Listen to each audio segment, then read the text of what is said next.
देव ने पहले प्रतीक को घर छोड़ा, उसके बाद अपने घर घर पहुंचते हुए उन्हें रात के 9 बज चुके थे। काजल और वेदिका अपने घर चली गई और देव अपने घर। सुमन जी वेदिका को देख, बेटा कितना लेट कर दिया आज तुमने आने में।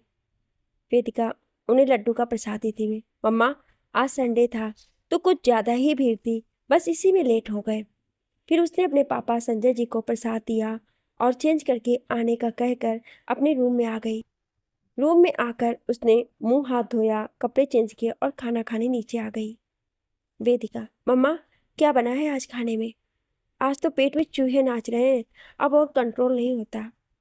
सुमन जी मुस्कुराते हुए, तुम्हारे फेवरेट दाल चावल और साथ में रायता, सलाद, अचार और पापड़। संजय जी, देख लो भाई, अब हमारी पसंद का तो इस घर में कुछ बनता ही नहीं है। वेदिका, पापा अगले संडे मैं अपने हाथों से आपका पसंदीदा खाना बनाऊंगी। संजय जी खुश होते हुए, ये हुई ना मेरी प्यारी बेटी वाली बात। बस अब तो मुझे इंतज़ार रहेगा संडे का। सुमन जी, चलो अच्छा है, संडे मेरी छुट्टी। इसके बाद वेदिका ने सुमन जी के किचन में थोड़ी हेल्प की और अपने रूम की बालकनी में आकर बैठ गई। इधर देव तो बस आज वेदिका के साथ बिताए लम्हे को याद कर रहा था। उसे अब भी अपने हाथों में वेदिका के हाथों की छुअन महसूस हो रही थी। अपने हाथों को देख उसके होठों पर मुस्कान तैर गई। इधर काजल और प्रतीक भी फोन पर एक दूसरे से बहस कर रहे थे। प्रतीक, काजल प्लीज यार तुम समझने की कोशिश तो करो।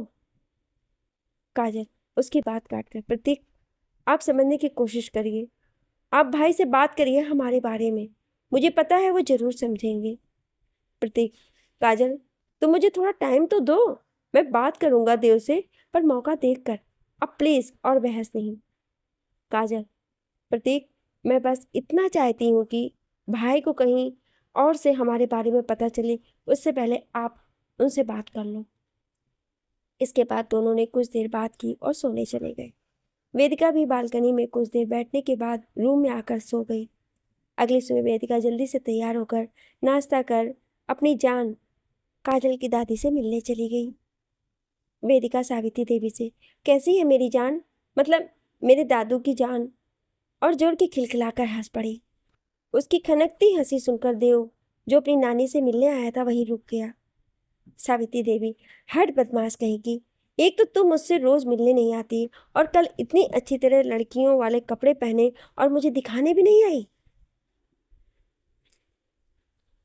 वेदिका उनके गले में बाहें डाल, ऐसा कुछ नहीं है, मैं तो सभी कपड़ों में एक सी ही लगती हूँ। पर एक मिनट, आपको कैसे पता चला? सावित्री देवी मुस्कुराते हुए, काजू ने चुपके से तेरी फोटो खींच ली थी और घर आकर मुझे दिखाई भी थी। अब जब तू फोटो में इतनी प्यारी लग रही थी तो असल में तो और भी प्यारी लग रही होगी। और तू मुझे भी ले चलती ना पप्पा के दर्शन को। वेदिका प्यार से, अरे मेरी प्यारी जान उदास ना हो, मैं लेकर चलूंगी किसी दिन आपको। अब चलिए खुश हो जाइए। तब तक देव भी अंदर आ गया। सावित्री देवी देव को देख, अरे देव तू कब आया? और तू भी जब देखो काम काम, मुझ बूढ़ी के पास भी आ जाया कर कभी। वेदिका, क्या जान, बूढ़े होंगे आपके दुश्मन, अभी तो आप जवान हैं। अच्छा जान, ऑफिस के लिए लेट हो जाऊंगी, आती हूँ शाम को फ्री होकर। देव भी वेदिका के जाने के बाद कुछ देर बाद बात कर निकल गया। काजल और वेदिका भी ऑफिस पहुंच गईं। आज फिर उन्हें वेडिंग एनिवर्सरी पार्टी ऑर्गेनाइज करना था, तो दोनों जल्दी ही पार्टी लोकेशन के लिए निकल गईं। पार्टी बहुत बड़ी थी, जिसके लिए उन्हें 2 दिन मिले थे। आज उन्होंने आधे से ज़्यादा काम निपटा दिया था। फिर ज़्यादा लेट होने पर पहले ऑफिस फिर घर के लिए निकल गई। थके होने के कारण आज वेदिका जल्दी सो गई और देव बालकनी में बैठा इंतजार करते हुए ही सो गया। अगली सुबह भी वेदिका काजल को लेकर जल्दी ही इवेंट लोकेशन पर पहुंच गई। अब तक क्रू मेंबर्स भी आ चुके थे। वेदिका ने कुछ ब्लूप्रिंट निकाले और क्रू मेंबर्स को दिखाते और समझाते हुए काम पर लग गई। सारे अरेंजमेंट्स करते हुए दोपहर के 3 बज चुके थे। अब तक उनमें से किसी ने भी लंच नहीं किया था। अब जब सारा काम खत्म हुआ तो सबने चैन की सांस ली और कुछ देर वेदिका ने एक बार सब कुछ चेक किया और क्रू को जाने दिया। जिन कपल की एनिवर्सरी पार्टी थी उन्होंने वेदिका के काम को काफ़ी सराहा और उसे पार्टी में रुकने के लिए रिक्वेस्ट की, जिसे वेदिका मना नहीं कर पाई। उन्होंने काजल को भी रुकने के लिए कहा तो उसने भी साहस स्वीकार किया। दोनों ने कुछ देर पार्टी अटेंड की और वहां से घर आ गई। कुछ दिनों में ही रक्षाबंधन का त्यौहार आने वाला था और वेदिका ने छुट्टी के लिए अप्लाई कर दिया था। जब से उसका भाई छोड़कर गया था तब से वेदिका हर रक्षाबंधन पर अपने दादा दादी के पास उनके गांव चली जाती। वेदिका के दादा दादी इंदौर से कुछ किलोमीटर दूर स्थित एक गांव में रहते थे। संजय जी अपनी पढ़ाई के लिए इंदौर आए और यहीं जॉब करने लगे। दादा दादी को खुली जगह में रहना पसंद था तो वो कभी इंदौर नहीं आते थे। उनका कहना था वो अपने गांव वाले खुले डुले घर को छोड़ चार दीवारी में बंद नहीं रह सकते। और फिर संजय जी ने भी उनकी बात का मान रखते हुए उन्हें वहीं रहने दिया जहां उनकी खुशी थी। रक्षाबंधन को 5 दिन बचे थे तो वेदिका अगले ही दिन जाने वाली थी। उसने अपनी सारी पैकिंग की और अगले दिन सुबह निकलने का सोच जल्दी ही सो गई। सुबह जल्दी तैयार होकर वेदिका काजल के घर पहुंच गई। सबसे पहले उसने जाकर ऋषु को जगाया क्योंकि वही उसे बस स्टैंड पर छोड़ने वाला था। वेदिका, बडी उठो यार, तुम हर साल लेट करते हो और मुझे बस से जाने नहीं देते। ऋषभ नींद में, वेद बस 5 मिनट और प्लीज। वेदिका उसकी चद्दर खींचते हुए, देखो तुम 1 मिनट के अंदर नहीं उठे ना तो बर्फ वाला पानी तुम्हारे ऊपर डालकर तुम्हें उठाऊंगी। ऋषभ, यार वेद तुम क्यों जाती हो वहाँ, वो भी इतने दिनों के लिए। यार मेरी बेस्टी, मेरी ब्यूटीफुल चली जाती है ना तो सब सूना हो जाता है, मत जाया करो यार। वेदिका, यार बड़ी अब इमोशनल मत करो, मैं जा नहीं पाऊंगी। ऋषभ उसके गले में हाथ डाल, तुम मत जाओ ना। वेदिका, तुम जानते हो ना मैं बस वहाँ की खुली ताजगी भरी हवा में अपने काम से दूर सुकून से जीने के लिए जाती हूँ। वहाँ के खेत, दादू दादी का प्यार, अपनापन मुझे ना और हिम्मत देते हैं। ऋषभ, अच्छा तुम अपनी जान से मिलो, मैं बस अभी आया। ऋषभ बाथरूम में चला गया और वेदिका सावित्री देवी के पास आ गई। सावित्री देवी उदास होकर, तू वहां मुझसे ज्यादा किसी से प्यार मत दिखाना और तेरी दादी के हाथों का आम का अचार जरूर लाना। वेदिका, हाँ जान, मुझे पता है आपको दादी के हाथों से बना अचार कितना पसंद है। बस आप ना मुझे कम मिस करना, जल्दी ही आऊंगी तो उदास मत होना। सावित्री देवी, अब ऐसी बातें करके मुझे रुलाएगी क्या। ये सब रूम में आते हुए, चलो अब मेल मिलाप हो गया हो तो चले, नहीं तो तुम्हारी बस छूट जाएगी और तुम मुझे ही इसके लिए ब्लेम करोगी। वेदिका काजल से मिली जो कि ऑफिस के लिए निकल रही थी। काजल, यार वेद तेरे बिना तो ऑफिस में भी मन नहीं लगने वाला और तू चली जाती है ना तो वो अड़ियल बॉस तो मेरे सिर पर बैठकर ही तांडव करता है। उसकी बात सुन सभी हंसने लगे। काजल ऋषभ से, ऋषु वेद को ध्यान से और आराम से लेकर जाना। ऋषभ ने उसे आंखें दिखाई। वेदिका, ओए मैडम बस स्टैंड जाना है, गांव नहीं जो इतनी हिदायत दे रही है उसे। ऋषभ, वेद चलो, उसकी बात मत सुनो, कुछ भी बकवास करती है। काजल ऋषभ का कान पकड़ते हुए, अच्छा मैं बकवास कर रही हूँ। फिर धीरे से, बता दूं वेद को तेरी हरकत। ऋषभ, अरे मेरी अम्मा, सॉरी छोड़ दो यार, कान टूट जाएगा तो लोग तुम पर हंसेंगे कि तुम्हारे भाई का एक कान नहीं है। वेदिका, तुम दोनों लड़ते रहो, मैं ना ऑटो से ही चली जाती हूँ, खाम खा टाइम बर्बाद कर रही हूँ तुम दोनों के चक्कर में। और वो जाने लगती है। ये सब उसके पीछे जाते हुए, वेद रुको यार, कहाँ ऑटो ढूंढोगी। फिर उसके सामने बाइक रोकते हुए, चलो आओ बैठो। वेदिका उसको घूरते हुए उसके पीछे बाइक पर बैठ जाती है। काजल भी ऑफिस जाने के लिए देव के पास चली जाती है। ऋषभ और वेदिका बस स्टैंड के लिए निकल गए और काजल ऑफिस जाने के लिए देव के घर। हालांकि वेदिका ने उसे अपनी स्कूटी से जाने को कहा पर वो अकेले ना जाकर देव के साथ जाना चाहती थी और उसे वेदिका के जाने के बारे में इन्फॉर्म भी करना चाहती थी। काजल सुरेखा जी से, बुआ भाई कहाँ है, अब तक ऑफिस के लिए रेडी नहीं हुए क्या। सुरेखा जी, आता ही होगा, अभी तो बैठ नाश्ता कर ले। इतने में देव भी आ गया और नाश्ते के लिए चेयर पर बैठ गया। फिर उसकी नज़र सामने बैठी काजल पर पड़ी। देव नाश्ता करते हुए, अरे काजू आज ऑफिस नहीं जाना है क्या। काजल, भाई ऑफिस जाना है, तभी तो आपके पास आई हूँ ताकि आप मुझे ऑफिस छोड़ दें। देव सवालिया निगाहों से, क्यों, आज तुम्हारी फ्रेंड ऑफिस नहीं जा रही है। काजल बात को घुमाते, अरे भाई अब तो पूरे 1 हफ्ते आपके साथ ही जाना है। देव, अब वेदिका के बारे में जानने के लिए, क्यों, तुम्हारा और तुम्हारी फ्रेंड का कोई झगड़ा हुआ है क्या। फिर थोड़ा झुंझलाते हुए, अरे सीधी सीधी बताना क्या बात है। काजल कुछ बोलती उससे पहले ही सुरेखा जी देव के मन की बात समझती हुए बोल पड़ी। सुरेखा जी, काजू क्यों तंग कर रही उसे, सीधे सीधे बता क्यों नहीं देती। काजल, ओके ओके बताती हूँ। वो बात ऐसी है कि वेद एक हफ्ते के लिए अपने गांव अपने दादू और दादी के पास गई है। काजल बोलते जा रही थी और देव के चेहरे पर आते जाते भाव भी देख रही थी। बस इसीलिए मैंने सोचा अकेले जाने से अच्छा है भाई के साथ ही चली जाऊं। क्यों भाई, सही किया ना मैंने? देव, जो कि वेदिका के जाने की बात सुन कुछ सोच रहा था कि काजल की आवाज से उसे होश में आया। देव, हाँ हाँ, मैं हूं तो अकेले जाने की क्या जरूरत है? चलो चलते हैं, नहीं तो तुम्हें लेट हो जाएगा। वेदिका, बड़ी यार, तुम क्यों हर बार मुझे खुद छोड़ने जाते हो? अरे मैं बस से चली जाती ना। ऋषु, अरे तुम्हारी बस निकल गई होगी इसलिए, और लेट भी तो मैंने ही करवाया था, तो फिर मेरा फर्ज बनता है तुम्हें सेफ तुम्हारे गांव पहुंचाना। वेदिका, तुम ना मुझे पागल मत बनाओ। अरे एक बस चली गई तो दूसरी मिल जाती। मुझे ना सब समझ आ रहा है, तुम मुझे बस में जाने नहीं देना चाहते हो, है ना? ऋषु मुस्कुराती हुई, अब समझ गई हो तो फिर क्यों पूछ रही हो? और वी आर बेस्ट फ्रेंड यार, और अपनी बेस्ट फ्रेंड के लिए इतना भी नहीं कर सकता तो काहे कबड्डी? वेद का, यार तुम इतने अच्छे क्यों हो? तुम हमेशा ऐसे ही रहोगे ना? बदल तो नहीं जाओगे गर्लफ्रेंड मिलने के बाद? ऋषु, वेद, वेद तुम्हें लगता क्या कि मैं तुम्हारा बड़ी बदल जाऊंगा? मैं हमेशा तुम्हारे साथ हूँ और रहूंगा।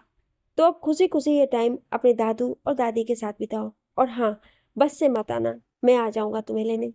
दोनों बातें करते हुए गांव पहुंच गए और ऋषभ बारिश का मौसम होने की वजह से जल्दी ही वहां से निकल गया। देव को समझ नहीं आ रहा था कि उसे वेदिका का जाना अच्छा क्यों नहीं लग रहा था, जबकि उसकी और वेदिका की अब तक अच्छे से बात तक नहीं हो पाई थी। फिर भी पता नहीं क्यों उसे वेदिका का जाना खल रहा था।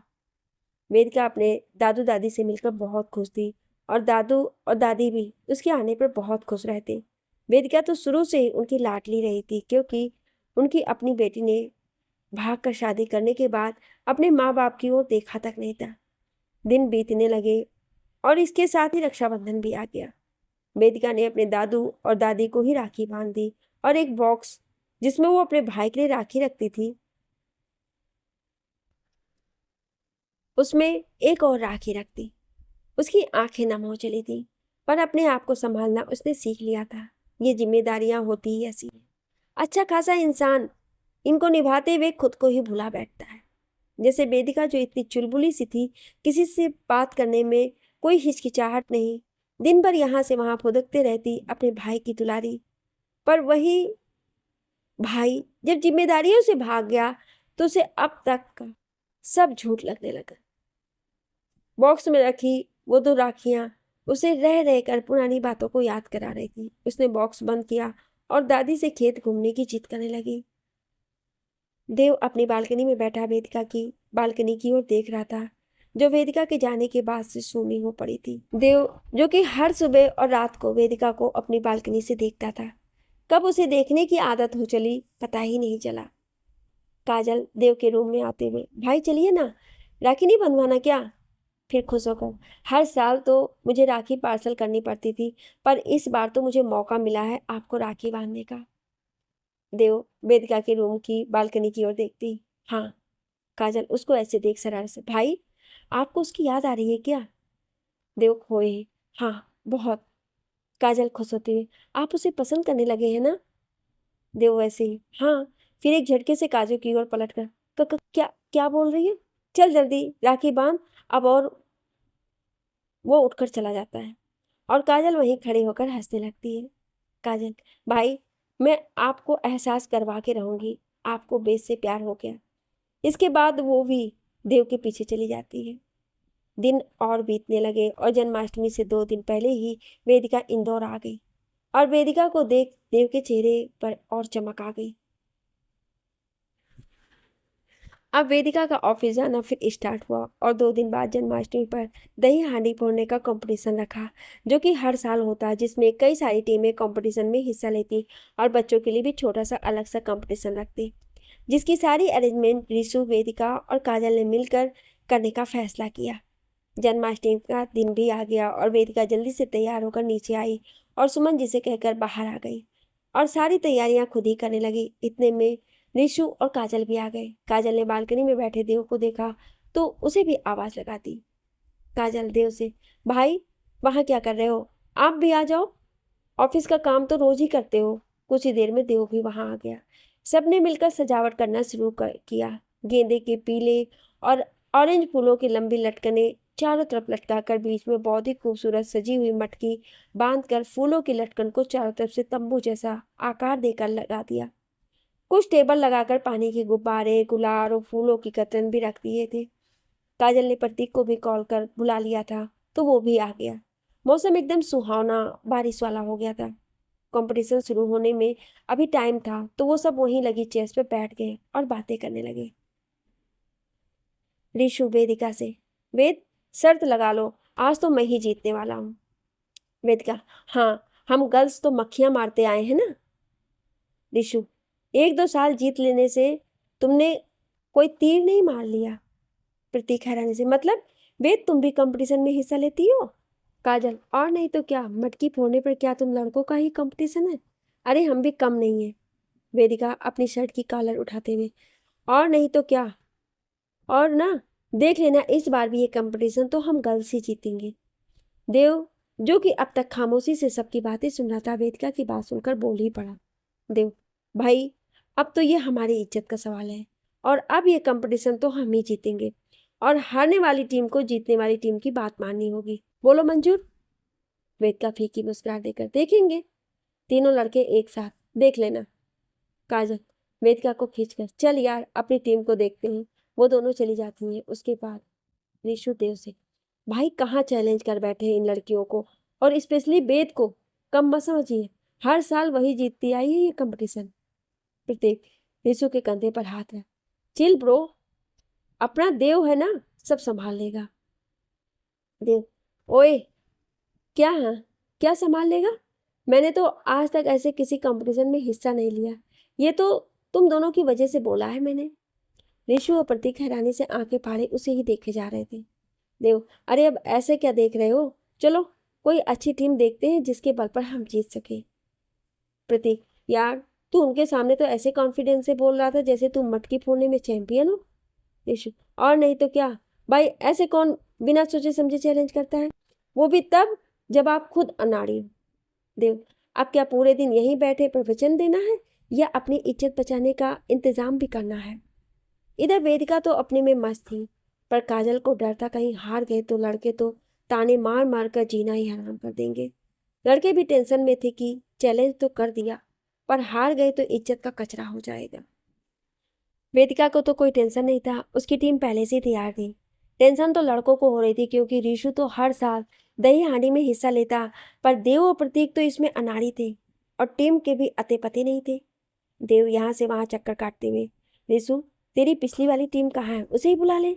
ऋषु, भाई पिछली बार हारने के बाद वो लोग मुझे ही गालियाँ देकर चले गए थे, सब सारे निकम्मे निकले, उनकी वजह से मैं गर्ल्स से हार गया।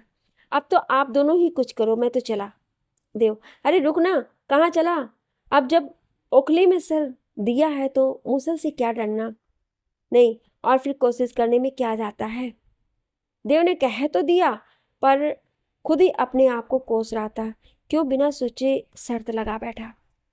प्रतीक ने जैसे तैसे करके अपने पुराने दोस्तों को बुलाकर टीम में ऐड कर लिया। यीशु ने भी अपने कॉलेज फ्रेंड्स को बुला लिया, और कुछ ही देर में उनकी टीम रेडी थी। दोपहर के 2 बजे से कंपटीशन स्टार्ट होने वाला था, और सब आ चुके थे। दोनों टीमें एक दूसरे के आमने सामने थी, और टॉस लड़कों ने जीत लिया था। और टॉस जीतने पर वो ऐसे चिल्लाए जैसे कंपटीशन ही जीत लिए हों। उनके टॉस जीतने से वेदिका और काजल की टीम को कोई फर्क नहीं पड़ा। वेदिका तो बस उन सबकी नादानी पे हंस रही थी। तभी एक सुकड़ा सा लड़का वेदिका के पास आया। लड़का, क्यों कैप्टन, सदमा लग गया क्या, जो टॉस हारने पे मुस्कुरा रही हो? अरे देखो, अब हम कैसे पलक झपकते ही मटकी फोड़ देंगे, और तुम लोगों को चांस ही नहीं मिलेगा मटकी फोड़ने का। देव पीछे से आकर, अरे भाई मुस्कुराने दे, जब हम जीतेंगे तब देखेंगे ये मुस्कुराहट ऐसी ही रहती है या। प्रतीक, क्या देव, हम जीतेंगे नहीं, बल्कि टॉस जीतकर आधा कंपटीशन तो जीत ही लिए हैं, आधा तो यूं चुटकी बजाते हुए चुटकियों में जीत लेंगे। ऋषु तो मन ही मन इन सबको गालियां दिए जा रहा था। फिर देव के पास जाकर धीरे से उसके कान में, भाई अभी हम सिर्फ टॉस जीते हैं, तो जमीन पर ही रहिए, ज्यादा उड़िए मत, ये वेद है, पंख काटना अच्छे से जानती है। ऋषु के इतना बोलते ही देव ने उसे घूर कर देखा तो ऋषु थोड़ा पीछे हट गया। देव ने फिर वेदिका की तरफ देखा जो अभी भी मुस्कुरा रही थी। फिर देव को अपनी तरफ देखता पाकर बोली, best of luck mister Dikshit, जरूरत पड़ने वाली है आपको।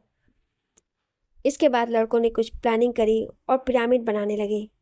पीछे से तेज आवाज में म्यूजिक चालू था। गो गो गोविंदा, गो गो गोविंदा, अटके मटके झटके मारे हैं, तू आज सोला तो हम भी कोहरे हैं, तू आसमान पे है तो चांद तारे हैं हम, चाहे दम निकले या दम है कसम तेरी कसम, तुझे आज छोड़ेंगे ना हम, गो गो गोविंदा, गो गो गोविंदा।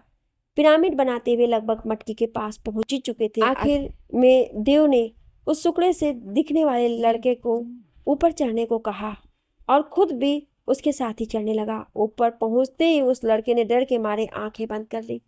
देव उसे ऐसे देख, ओए आंखें खोल, तू ऐसे जितवाएगा कंपटीशन। वो लड़का डरते हुए, भाई मुझे नीचे उतार दो, मुझे मुझे ऊंचाई से डर लगता है, मुझे फोबिया है। और उसने रोनी सी सूरत बना ली। देव, साले नीचे तो बड़ी बड़ी हाँक रहा था, अब क्या हुआ?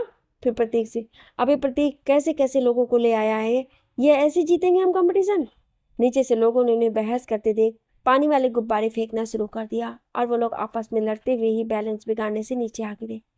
ऋषु बड़बड़ाते हुए, सालों जब इतनी ही फटती है तो आए क्यों यहाँ? मुझे तो पहले ही पता था कुछ नहीं होना है इन निकम्मों से। सब मुंह लटकाए जाकर बैठ गए और वो लड़का तो सबसे नजर बचाकर ऐसे गायब हुआ जैसे वो कभी वहां था ही नहीं। और गर्ल्स टीम लड़कों की ऐसी बचकानी हरकतों पे हंस रही थी। अब बारी आई लड़कियों की टीम की, जो अपनी पूरी तैयारी में थी। कॉन्फिडेंस उनके चेहरे से झलक रहा था। देव और बाकी सबकी नज़र बस वेदिका की तरफ थी और प्रतीक भाई साहब तो अपनी काजल को निहारने में व्यस्त थे। खैर, लड़कियों आपस में एक ग्रुप हक किया और पिरामिड बनाने लगी। देव बस वेदिका को ही देख रहा था। लड़कियों ने बहुत ही आसानी से पिरामिड बना लिया और अच्छी तरह बैलेंस कर रखा। आखिर में वेदिका चढ़ती गई और मटकी तक पहुंच गई। देव ने डर से अपनी फिंगर क्रॉस कर ली। एक मूवमेंट पर वेदिका का पैर हल्का सा लड़खड़ाया, पर उसने अपने आप को संभाल लिया और बाकी सब ने डर से अपनी आंखें बंद कर ली।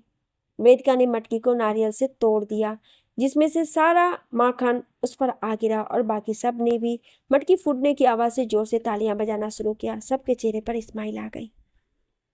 लड़कियां धीरे धीरे नीचे उतर गईं और यीशु ने सबसे पहले वेदिका के पास जाकर उसे टाइट हक कर लिया, जो देव को बिल्कुल अच्छा नहीं लगा।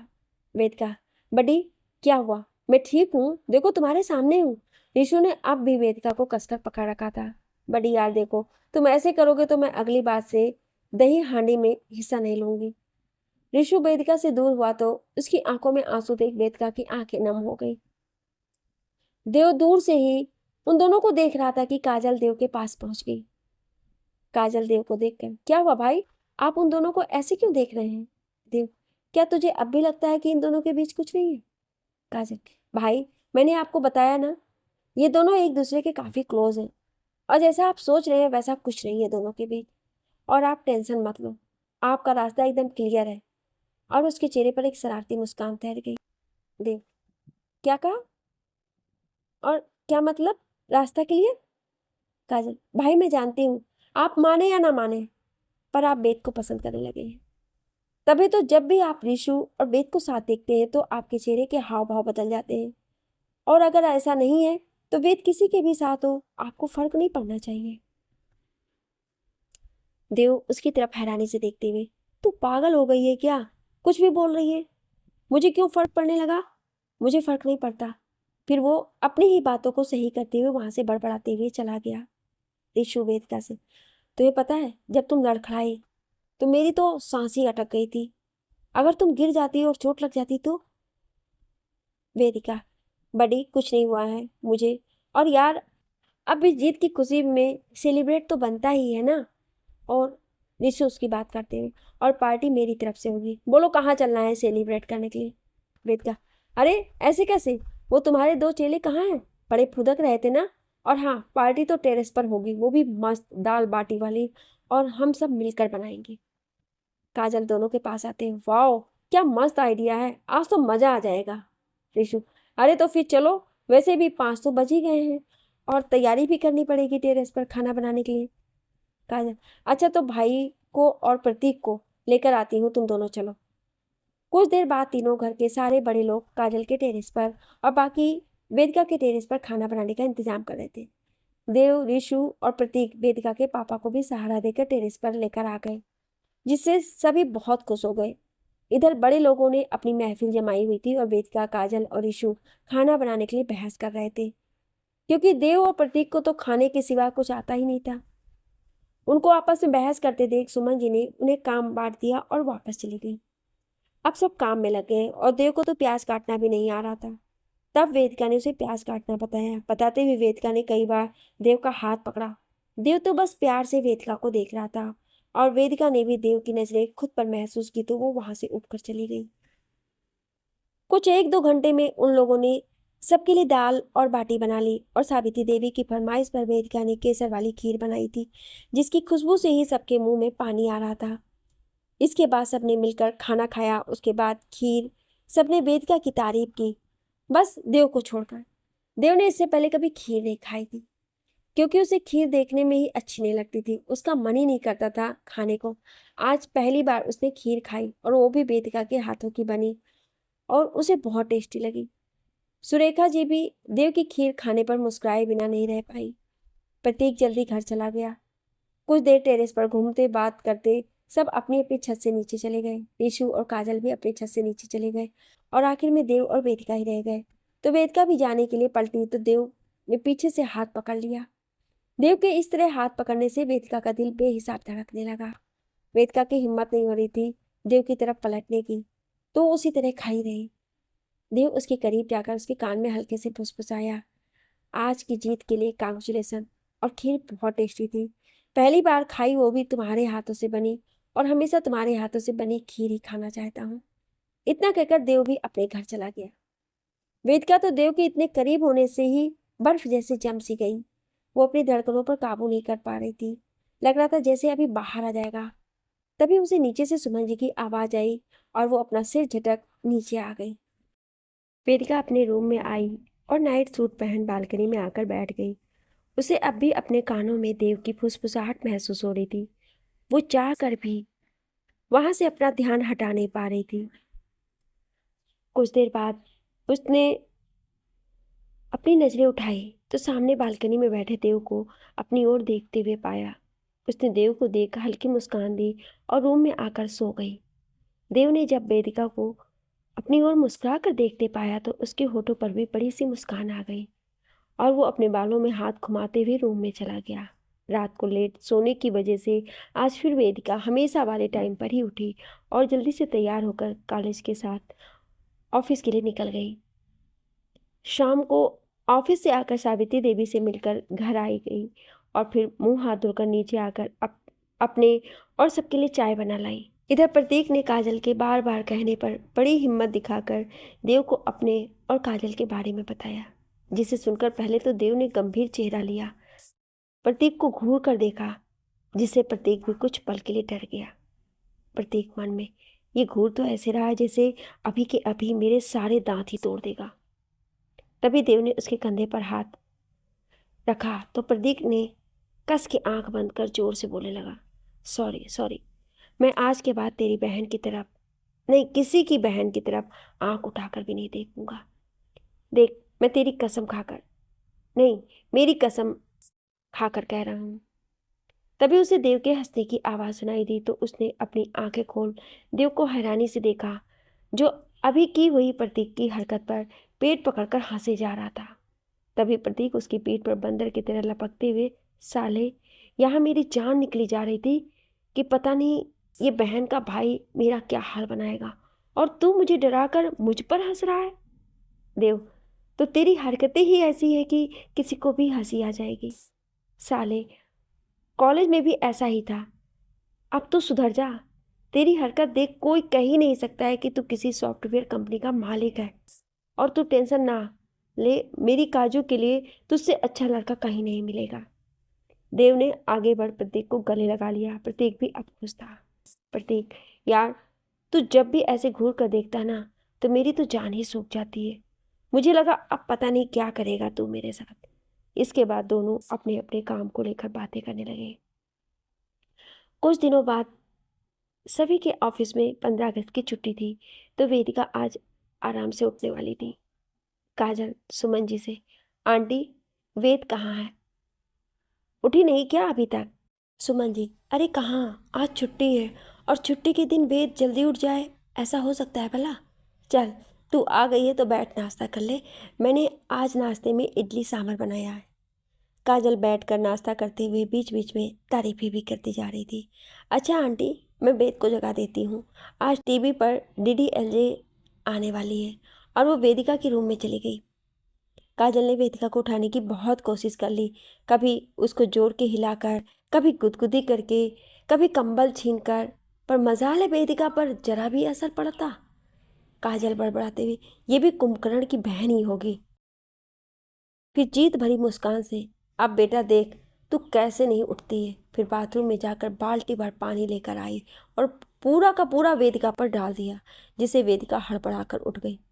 फिर जब उसने अपने सामने काजल को हाथ में बाल्टी पकड़े हुए देखा और वो कुछ कर पाती उससे पहले ही काजल बाल्टी फेंक भाग गई। वेदिका ने उसके पीछे जाना चाहा, पर वो पूरी तरह भीग चुकी थी। वो मन मारकर वहीं बैठ गई। कुछ देर बाद वेदिका को किसी के आने की आहट हुई, तो उसने मन ही मन सोचा, काजू की बच्ची, अब तुझे भीगने से कौन बचाएगा। उसने जल्दी से टेबल से पानी से भरा जग उठाया और गेट के पीछे छिप गई। जैसे ही वेदिका को वो परछाई नजर आई, उसने सामने आकर बिना देखे ही पूरा पानी उड़ेल दिया। और जैसे ही सामने देखा तो सामने देव खड़ा था, जो आधा भीग गया था। देव आगे बढ़ने लगा, वेदिका पीछे होती हुई। वो मुझे लगा काजू है, सॉरी। वो धीरे धीरे पीछे होते चली गई। देव उसकी तरफ बढ़ ही रहा था कि उसका पैर फिसला और वो वेदिका को लेकर बेड पर गिर पड़ा। वेदिका ने गिरने की वजह से अपनी आंखें बंद कर ली थी। देव उसके ऊपर ही था, जिसकी सांसें उसे अपनी गर्दन पर महसूस हो रही थी। देव ने अपने आप को संभालते हुए उठने की कोशिश की तो वेदिका की आह निकल गई। देव ने वेदिका की आवाज़ सुन देखा कि उसके गले की चैन में वेदिका के बाल फंसकर उलझ गए थे। उसने वैसे ही रहकर निकालने की कोशिश की, पर उसके हाथ कांप रहे थे। ये पहली बार था जब वो वेदिका के इतने करीब था। दोनों की धड़कनें तेजी से धक धक कर रही थी, जो दोनों को ही इतने करीब होने पर बढ़ी हुई धड़कन को महसूस हो रही थी। देव जितना जल्दी निकालने की कोशिश कर रहा था, वेदिका के बाल चैन में उलझते जा रहे थे। देव ने वेदिका को कमर से पकड़कर अपने करीब किया और उसे लेकर खड़ा हो गया। देव ने बहुत कोशिश की, पर वो कर ही नहीं पा रहा था। वेदिका के गीले कपड़े और बालों से टपकता पानी उसे बहका रहे थे, फिर भी देव अपने ऊपर काबू किए हुए था। इधर आज वेदिका ने पहली बार देव को इतने करीब से और गौर से देखा। सांवला रंग, हल्की बियर्ड, सुर्ख लाल होंठ, जैसे लिपस्टिक लगा रखी हो, गहरी काली आंखें, काले बाल जो पानी से भीगने की वजह से माथे पर इधर उधर बिखरे पड़े थे। वेदिका कुछ पल के लिए उसके चेहरे में खो गई। इतनी देर बाद उसे अपनी स्थिति का भान हुआ। बदन से चिपके हुए कपड़े अब उसे असहज महसूस कर रहे थे। देव ने उसकी स्थिति भांप ली और उससे उसके काम और ऑफिस की बातें पूछ उलझा दिया। कुछ ही देर में उसने अपनी चैन में उलझे वेदिका के बालों को काफ़ी मशक्क़त के बाद अलग कर ही दिया। वेदिका, थैंक्स, और पानी फेंकने के लिए सॉरी। देव, थैंक्स, पर किस लिए? वेदिका, आपने मेरी असहजता देख बेमतलब के सवाल पूछकर उलझा कर रखा। कोई और होता तो शायद फायदा उठा लेता। देव ने कुछ नहीं कहा, बस मुस्कुरा दिया। वेदिका, वैसे आप यहाँ कुछ काम था क्या? देव, ओ हाँ, इन सब के चक्कर में मैं भूल ही गया मैं यहाँ क्यों आया था। वो एक्चुअली काजू से काम था और मामी से पता चला वो यहाँ आई है। फिर आंटी ने भी बताया तुम्हारे रूम में, पर यहाँ आया तो। वेदिका, ओ आई एम सो सॉरी, मुझे लगा काजू है, वो मुझे भिगो कर भाग गई और मैंने आपको काजू समझकर, I am so sorry. Dev, no no it's okay, बस पानी ही तो है, अभी जाकर चेंज कर लूँगा, कोई दिक्कत नहीं है। ओके, तो फिर मैं चलता हूँ, बाय। देव मुस्कुराते हुए वहाँ से चला गया। वेदिका भी मुस्कुराते हुए कपड़े लेकर नहाने चली गई। आज उसे देव काफ़ी अच्छा लग रहा था। उसे देव के इतने करीब होकर भी अजीब फील नहीं हुआ और वो इसी से थोड़ी हैरान थी। वो बाथरूम से गुनगुनाते हुए निकली कि उसकी नज़र सामने बैठी काजल पर पड़ी। काजल उसे गुनगुनाते हुए देख, क्या बात है, मेरी हीरोइन आज बड़ी चहक रही है, किसी ने प्रपोज प्रपोज कर डाला है क्या? वेदिका, बात का रुख बदलते हुए, बेटा तू मेरी छोड़, अपनी देख। प्रतीक के साथ गाड़ी आगे बढ़ी या वहीं अटकी हो? काजल, अरे मेरी जान, देव भाई है ना, उनके होते हुए अपन को फिक्र नॉट। अरे यार तू वो सब छोड़, आज ही DDLJ आ रही है, तू जल्दी चल ना यार, अभी 1 बजे से शुरू होने वाली है। वेदिका, यार काजू तू हजारों बार देख चुकी होगी, फिर भी ऐसा क्या बच जाता है जो देखने को जो हर बार उतने ही उतावलेपन से देखती है? काजल, यार वेद तू ना बड़ी बोरिंग है, पता नहीं कौन वो बदनसीब होगा जिसकी किस्मत तुझसे शादी के बाद टूटेगी। फिर धीरे से बड़बड़ाते हुए, बेचारे मेरे देव भाई, उनको भी नहीं पता किस बोरिंग लड़की को दिल दे बैठे। खैर अब कर ही क्या सकते हैं। वेदिका, ओए मैडम, अपने ख्यालों से बाहर आओ, ये रोमांटिक मूवी देख देख कर ना तू बाबरी हो गई है, और कुछ नहीं। मुझे तो एक्शन मूवी देखने में बड़ा मजा आता है, ये प्यार वार में क्या रखा है? काजल सिर पकड़कर, हे भगवान, इस लड़की का मैं क्या करूं, इसे तो तोड़ फोड़ ही पसंद है। फिर वेदिका से, हाँ जब तुझे प्यार होगा ना तब देखूंगी तेरी ये बातें। वेदिका, बेटा जी ये प्यार वार अपने बस का नहीं है, तो तू टेंशन ना ले। काजल आंखें फाड़ हैरानी से, इसका मतलब तू कभी शादी नहीं करेगी क्या? हाय मेरी वेद ने कुंवारा रह जाएगा। वैसे एक बात बता दूं, ये प्यार ना किया नहीं जाता है, हो जाता है, और ये प्यार जल्दी ही तेरी जिंदगी में भी दस्तक देने वाला है। तू माने या ना माने, एक ना एक दिन तू भी किसी ना किसी के प्यार में पड़ ही जाएगी। वेदिका, कुछ भी फिलॉसफी मत झाड़, और चल अब भूख लगी है यार। इसके बाद दोनों ने खाना खाया और फिर वहीं वेदिका के घर बैठ मूवी देखने लगी। काजल तो पूरे मन से टीवी देख रही थी और वेदिका उसके बगल में बैठकर मोबाइल में ही एक्शन मूवी देखने में लगी हुई थी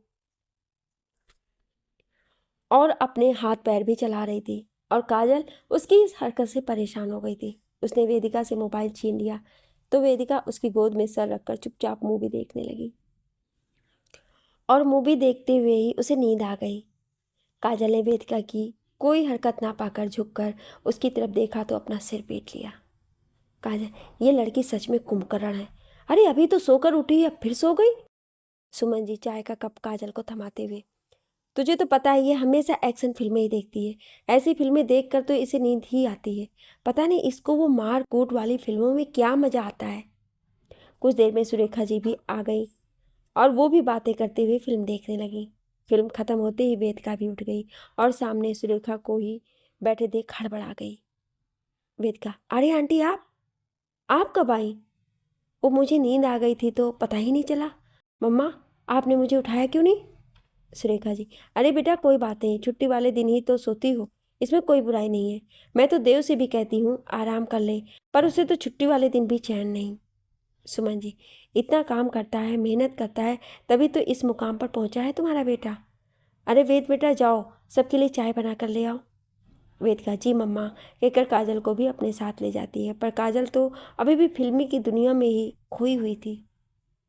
काजल, यार वेद, SR की क्या एक्टिंग करता है, तू उसकी रोमांटिक फिल्म देखेगी ना तो फैन हो जाएगी। वेद का चाय छानते हुए, तू देख ले, वही बहुत है, मैं तेरी तरह नहीं हूँ, तू ही बन उसकी दीवानी और फैन। काजल, यार दीवानी तो मैं अपने प्रतीक की हूँ। हाँ ये सार के अच्छा लगता है, इसका मतलब ये थोड़ी कि उसके पीछे पागल ही हो जाऊँ। दोनों बहस करते हुए चाय बिस्किट लेकर बाहर आई जहाँ देव और ईशु भी बैठे थे। काजल हंसते हुए, आज लगता है तू सोने की सजा काटने वाली है, अब इन दोनों के लिए भी चाय बना कर ला। वेदिका उसकी तरफ घूम कर देखती है और किचन में चली जाती है। कुछ देर बाद वो सबके लिए चाय ले आती है। चाय पीते हुए देव की नज़र सिर्फ वेदिका पर ही थी, जो सिर्फ अपनी चाय पीने में मगन थी। उसको चाय के कप में घुसा हुआ देख देव ने मन ही मन सोचा, इस पर तो इस वक्त एक ही लाइन सूट करती है, एक चाय ही प्यार मेरा मुझको क्या दुनिया से लेना। उफ, मैं भी पता नहीं हर वक्त इसके बारे में क्यों सोचने लगता हूँ, जब भी सामने होती है नज़र ही नहीं हटती है। इससे पता नहीं क्या जादू है, इसमें ऐसा क्या है जो देखे बस देखता ही रह जाए। काजल ने देव को देखा जो एकटक वेदिका को देख रहा था। उसने धीरे से कहा, भाई इतना भी मत देखिए कि नज़र ही लग जाए बेचारी को, हाँ, माना कि बहुत सुंदर है, कोई भी अपने आप को उसको देखने से ना रोक पाए, पर ऐसे सबके सामने तो कंट्रोल कीजिए। उसने देख लिया तो क्या सोचेगी आपके बारे में? देव उसकी बात सुन झेपते हुए, मैं कहाँ देख रहा हूँ, कुछ भी तो मत बोल। काजल, भाई मुझे पता है आप उसे पसंद करने लगे हैं, तो इसमें छुपाने वाली बात क्या है? और ना, मुझे आपकी आंखों में उसके लिए फीलिंग्स नजर आती है, तो मुझसे तो झूठ बोलिए ही मत। देव कुछ बोलता उससे पहले ही सुरेखा जी, ये तुम दोनों भाई बहन क्या खुसुर फुसुर कर रहे हो, जरा हमें भी तो बताओ। काजल, अरे बुआ, कुछ नहीं, बस ऐसे ही मैं तो भाई को SR की फिल्मों के बारे में बता रही थी। वेदिका ने अपना सर पीट लिया और बाकी सब हंसने लगे। चाय पीने के बाद सुरेखा जी देव के साथ चली जाती हैं, जो उन्हें ही बुलाने आया था। उसके बाद वेदिका, काजल और ऋषु आपस में बातें करने लगते हैं। इधर देव सुरेखा जी को लेकर काजल के घर चले जाता है और सबको प्रतीक के बारे में बताता है। देव काजल के पापा रत्नेश जी से, मामा जी, प्रतीक मेरा कॉलेज फ्रेंड है और बहुत ही अच्छा लड़का है, इंदौर का ही रहने वाला है, PS सॉफ्टवेयर कंपनी का मालिक है।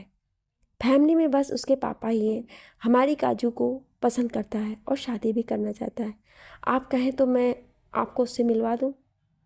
रत्नेश जी, बेटा, अगर तुम कह रहे हो तुम्हारा दोस्त है तो अच्छा ही होगा, और मुझे पता है तुझे काजू से बहुत प्यार है, तो तू उसके लिए अच्छा ही सोचेगा। पर बेटा, अभी काजू छोटी है, 1-2 साल तक तो उन्हें रुकना ही होगा, बाकी तो सब ठीक है। सावित्री देवी, अरे रत्नेश, इतना अच्छा रिश्ता घर चल के अपने काजू के लिए आया है, शादी ना सही सगाई तो कर ही सकते हैं। और हमने लड़के को तो जन्माष्टमी के दिन ही देख लिया, मुझे तो पसंद है। तू बता बहू, क्या कहती है? अंजू जी, माँ जी, मुझे भी अपनी काजू के लिए वो लड़का पसंद है। बाकी तो देव जानता ही है उसे, व्यवहार, घर परिवार के बारे में। हम भी एक बार मिल लें तो अच्छा रहेगा। रत्नेश जी, हाँ भाई, अब बेटी जिस घर जाएगी उसके बारे में ये सब पता करना ही है। तुम क्या कहते हो देव? देव, मामा जी, मेरा तो सब देखा हुआ ही है, आप बिल्कुल भी टेंशन मत लीजिए। इसके बाद सबने ऐसी ही बातें होती रही। और फिर वहीं संडे को प्रतीक और मिस्टर शर्मा प्रतीक के पापा से मिलना तय हुआ। काजल वेदिका के घर ही थी, तो उसे कोई खबर ही नहीं थी इस बात की। अगले दिन से वही डेली वाला रूटीन चालू हुआ, ऑफिस और ऑफिस से घर। देव भी आजकल बिजी हो चला था अपने प्रोजेक्ट के चलते, तो सुबह जल्दी ही निकल जाता और देर रात घर लौटता। इन समय वेदिका को उसने एक बार भी नहीं देखा था, क्योंकि सुबह उसके जाने के बाद वेदिका उठती और उसके आने से पहले सो जाती। देव को अब एहसास हो चुका था उसे वेदिका से प्यार है। वो जब भी आंखें बंद करता तो वेदिका के साथ बिताए लम्हे उसकी आंखों के सामने आ ही जाते। दिन तो उसका मीटिंग्स और प्रोजेक्ट पर काम करते हुए बीत जाता, पर रात को उसे वेदिका को देखने की बहुत इच्छा होती। चाहे कितनी भी देर से घर लौटता, पर वेदिका को देखने की आस लिए बालकनी में घंटों बैठा रहता और फिर बेमन से जाकर बिस्तर पर गिर जाता। उसे काजल की बातें याद आई जो वेदिका के घर चाय पीते हुए उसने कही थी। देव अपने सिर पर चपत लगाते हुए, कितना पागल था मैं। काजू ने कितनी बार कहा था मुझसे, उसे मेरी फीलिंग्स पता चल गई और मैं खुद ही खुद की फीलिंग्स नहीं समझ पाया। पर क्या वेदिका मेरे लिए ये सब फील करती होगी जो मैं उसके लिए करता हूँ? वैसे करेगी कुछ फील, उसने तो आज तक थैंक यू के सिवाय कोई बात ही नहीं की। पर मैं उसके दिल में अपने लिए प्यार का बीज बो कर रहूँगा। आखिरकार देव को वेदिका के प्रति अपनी फीलिंग्स का एहसास हो ही गया। खैर, जैसे तैसे रात तो कट ही गई, पर देर से नींद लगने की वजह से देव लेट तक सोता रहा। उसकी नींद खुली भी तो फ़ोन की रिंग से। उसके बिना देखे उन्नीदी आवाज़ कॉल रिसीव कर हेलो कहा तो उधर से प्रतीक की आवाज़ सुनाई दी। प्रतीक, साले तुझे पता है ना, आज मैं डैड के साथ काजल की फैमिली से मिलने जा रहा हूँ, फिर भी तू आराम से सो रहा है। देव उठकर बैठते हुए, अरे तो भाई मेरे घर आ तो सही, मुझे कौन सा सजना संवरना है, मैं तो 5 मिनट में रेडी हो जाऊंगा। प्रतीक, यार मुझे बहुत नर्वसनेस हो रही है, मैं पसंद तो आऊँगा ना तेरी फैमिली को, कहीं उन्होंने मुझे रिजेक्ट कर दिया तो? देव मुस्कुराकर उसके मजे लेते हुए, तो क्या, काजू को भूल कर किसी और से शादी कर लेना, और क्या। प्रतीक रोनी सी आवाज़ में, साले तू दोस्त नहीं दुश्मन है, तुझे पता है मेरे बारे में, फिर भी मुझे बेटर फील करने की बजाय मेरे मज़े ले रहा है। तुझे तो मैं देख लूँगा।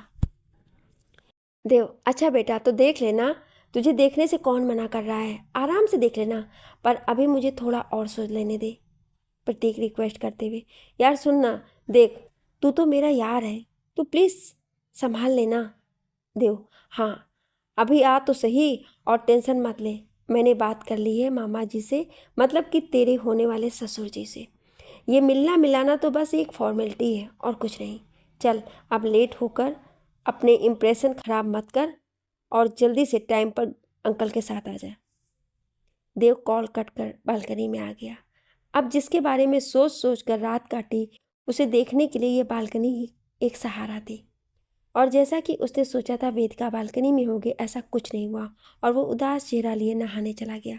तैयार होकर नीचे आकर चाय नाश्ता किया और फिर वहीं बैठकर राम जी मतलब अपने पापा से बातचीत करने लगा। सुरेखा जी अपनी भाभी अंजू जी की हेल्प कराने आ गई, और आती भी क्यों नहीं, उन्हें काजल बहुत प्यारी थी, उनकी अपनी बेटी नहीं थी, और उन्हें लड़की की बहुत चाह थी, पर किसी कारणवश वो दोबारा माँ नहीं बन पाई, तो उन्होंने काजल को ही अपनी बेटी मान लिया। काजल किचन में आते हुए सुरेखा जी को देख, अरे बुआ, आज आप सुबह सुबह, और आज ये इतने पकवान किस खुशी में? आज तो ना किसी का बर्थडे है, ना मम्मा पापा की एनिवर्सरी। सुरेखा जी उसके गालों को छूकर, बेटा आज तुझे देखने वाले आ रहे हैं, तो जाकर तैयार हो जा, कुछ ही देर में लोग आते ही होंगे। वेदिका की तो ये सुनकर जैसे जान ही सूख गई, उसे कुछ समझ नहीं आया, और वो थके हुए कदमों से अपने रूम में आकर बैठ गई। उसने वेदिका को कॉल किया। वेदिका काजल का कॉल देख, ये लड़की भी ना बगल में रहती है, फिर भी 2 कदम चलकर नहीं आ सकती है, लगी है कॉल करने। फिर कॉल रिसीव कर, हाँ बोल क्या हुआ?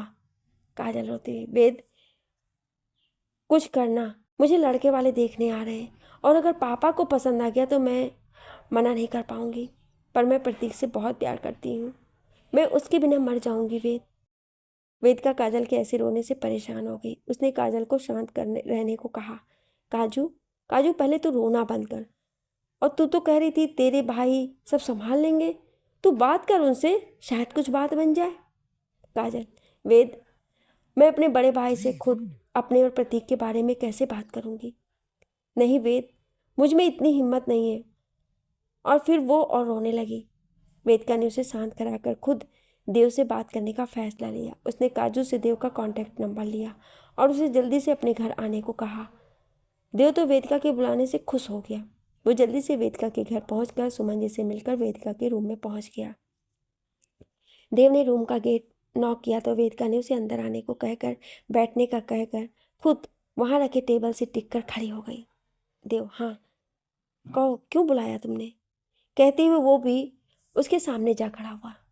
वेदिका, काजू और प्रतीक एक दूसरे से प्यार करते हैं, क्या आप जानते हैं? देव, हाँ क्यों, क्या हुआ, कोई प्रॉब्लम हुई है क्या?